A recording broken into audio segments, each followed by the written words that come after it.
நமச்சிவாய மாலையில் எத்தனை மந்திரம் போயிருக்கு?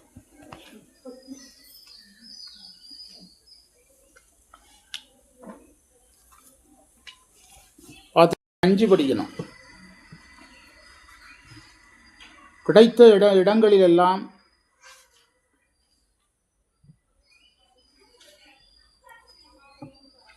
உன் அருளை அடைய முயலாதவர்கள் உள்ளத்தில் கிடைத்த இடங்களிலெல்லாம் உன் அருளை அடைய முயலாதவர்கள் உள்ளத்தில்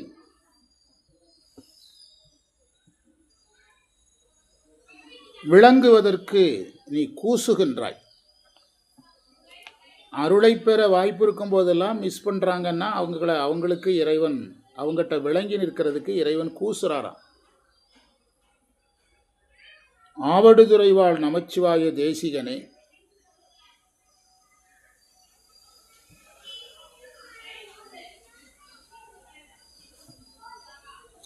நீ எங்கும் என்னோடு கலந்து வெளிப்படுவாய்.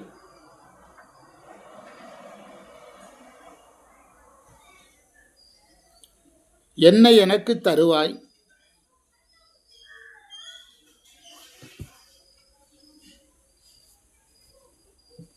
இது நிகழ்வதற்கு நான் காரணம் என்று சொல்லுவது ஏன்?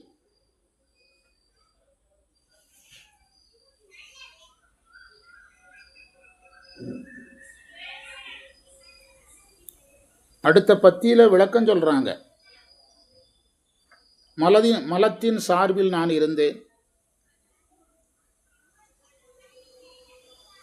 வினைக்கு ஏற்றபடி உடல் தந்தாய். மலத்தின் சார்பில் நான் இருந்தேன். வினைக்கு ஏற்றபடி எனக்கு உடம்பை தந்தாய்.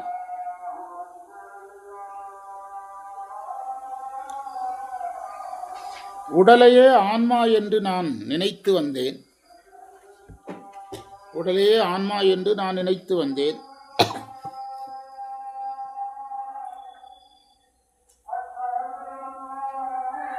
எனக்கு ஆன்ம தரிசனம் தந்தாய்.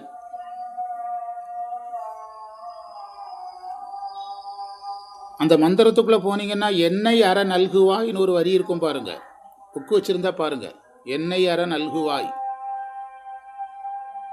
இந்த மந்திரத்துக்குள்ள இருக்கா இல்லையா? முதல் வரியில கடைசியில் இருக்குங்க என்னை அற. 2வது வரியில தொடக்கத்தில் இருக்குது நல்குவாய்.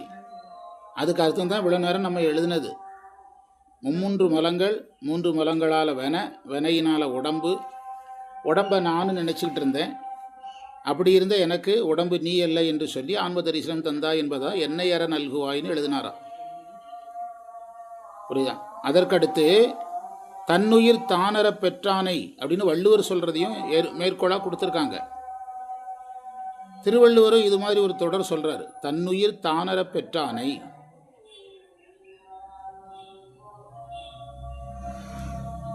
நான்கிற எண்ணம் அறப்பெறுதலை திருவள்ளுவரும் சொல்றாரு. ஒரு தாயுமான ஒரு தொடரும் கொடுத்திருக்கிறாங்க அந்த வரியில. என்னையே எனக்களித்த நின்னையானும் நினைவனே இருக்குதா? அந்த மந்திரத்துக்கு கீழே பாருங்க. என்னையே எனக்களித்த நின்னையானும் நினைவனே யார் சொல்றா? அதையெல்லாம் மேற்கோள். அழகான பார்வை. மந்திரத்தில் கேள்வி என்னதுன்னா, அதாவது நீ என்னோட கலந்துருக்கிற, என்ன எனக்கு தர்ற, நீ என்னோடு கலந்ததற்கும் என்னை எனக்கு தந்ததுக்கும் நீதான காரணம். ஆன்மா தன்னை காரணம்னு ஏன் சொல்லுதுங்கிறது தான் கேள்வி. ஆன்மா தன்னை காரணம் என்று ஏன் சொல்லுது?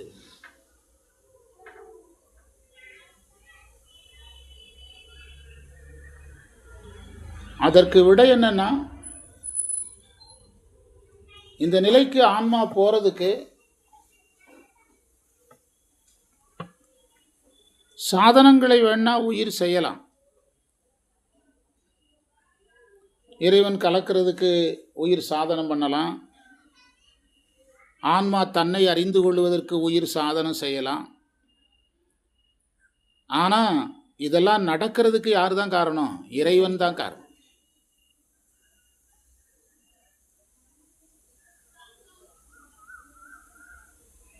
கட்டுநிலைக்கு காரணம் மலங்கள். வீட்டு நிலையில் உயிருக்கு ஏதாவது நடந்ததுன்னா அதுக்கு காரணம் அருள்.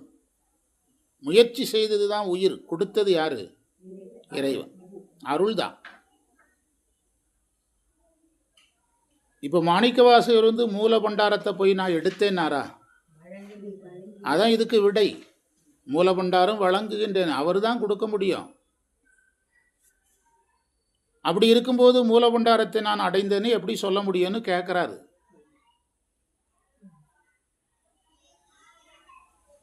தந்தது உன் தன்னைன்னு தானே சொன்னார். அப்போ யார் தான் யாரை தரணும்? நம்ம போய் எடுக்க முடியாது. இது 2வது பாயிண்ட்.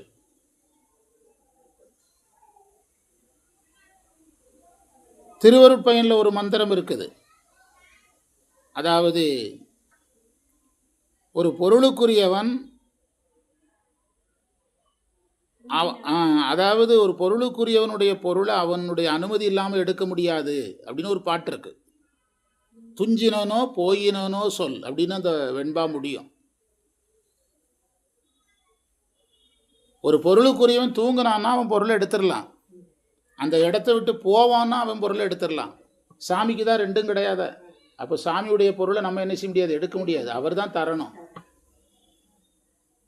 அப்போ வழக்கில் அதுக்கு நம்ம காரணம் சொல்கிறதுக்கு என்ன காரணம்னா 2 காரணம். ஒன்று, ஆன்மாவினுடைய சாதனங்களை வைத்துக்கொண்டு நம்ம தான் காரணம்னு சொல்கிறோம்.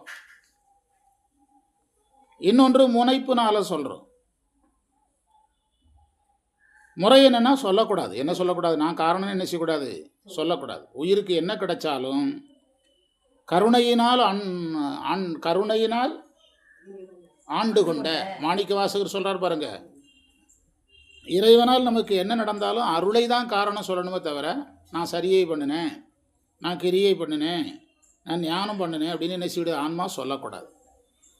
அது சொல்லக்கூடாதுங்கிறத தான் ஒரு வேறு விதமாக தன்மையில வச்சு சொல்கிறார். அடுத்த மந்திரத்துக்கு பொருள் எழுதுங்க. நம்ம அடுத்த பகுதிக்கு போகலாம். மந்திரம் 46க்கு. அறியாமையை தருவது இல்லறம். அறியாமையை தருவது இல்லறம்.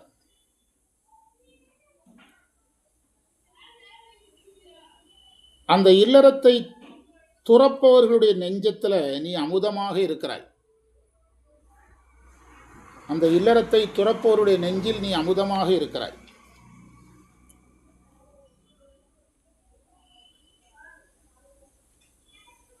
திருவாவடுதுறை வாழ் நமச்சிவாய தேசிகனே,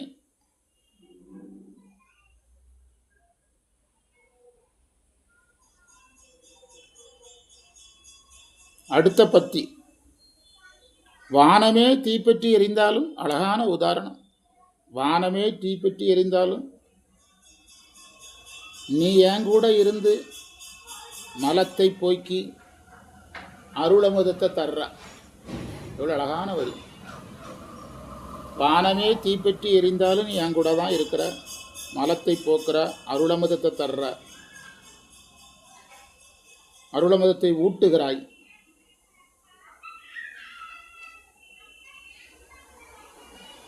ஆனால் எனக்கு பிராரத்த வினை சேரும் என்று ஏன் கூறுகிறார்கள்?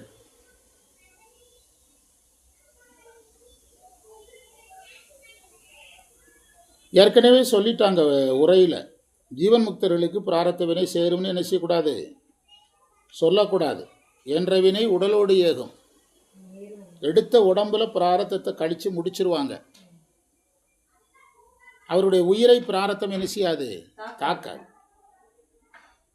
அந்த மந்திரத்துக்கு விளக்கம் பார்த்து அதுக்கடுத்த மந்திரத்துக்கு போகலாம் அடுத்த வகுப்பில். அது கொஞ்சம் பிராரத்த வினையோடு சேர்த்து படிக்கணும், கொஞ்சம் ஆழமாக படிக்கணும். திருவாசகம் ஒரு 5 வரி படிச்சிங்கன்னா இன்றைக்கி வகுப்பு கிளியர்.